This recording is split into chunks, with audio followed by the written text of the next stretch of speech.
Bear with me. I'm going to do my best to make this relatively neat so you guys can see it. So 9B. All right, what's the first thing that I want to do to get that B isolated? You could flip it. Honestly, you don't have to.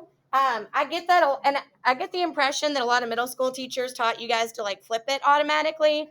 My personal opinion is that it's really easy to make a mistake when you start, because then we flip the sign around wrong and all of that.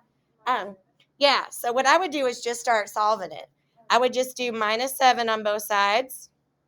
We all know what we do on one side, we have to do on the other. So this will get me to -36 is greater than 9. And then what am I going to do to, oh, forgot my B.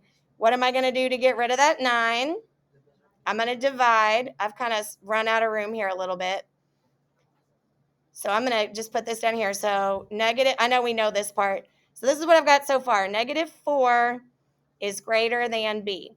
Now, a lot of people raise their hands and say, which is why I wanted to go over number 1, hey, we divided and there's a negative number in there, so do I need to flip it?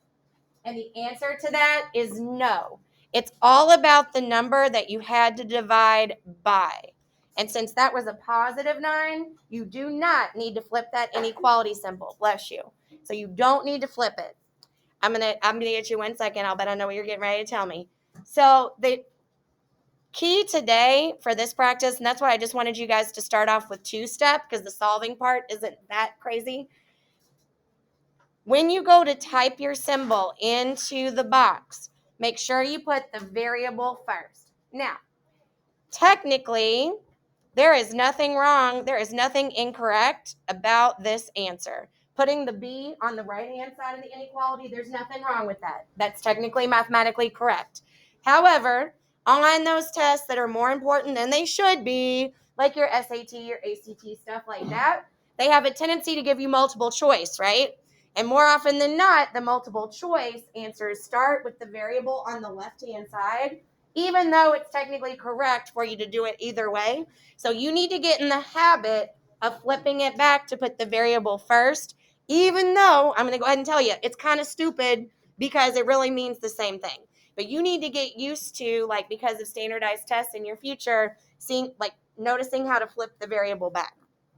So here's where I need you to be careful. So when you go to type B, and you can actually use just the regular greater than or less than that are on your keyboard, you're not going to put it in there like this. Okay? In this answer was the inequality, and I know this is really juvenile to say, like the alligator or whatever, but it makes sense so people understand it. In my answer that I got right here, is the alligator eating the bee or turning its back on the bee? It's turning its back on the bee. What did I do here? Is the alligator turning its back on the bee anymore? No. So that's where you have to be careful when you go to flip the inequality around to put it in there correctly. Make sure when you get done solving it that the alligator is still, like, if it was turning its back before, it needs to still be turning its back.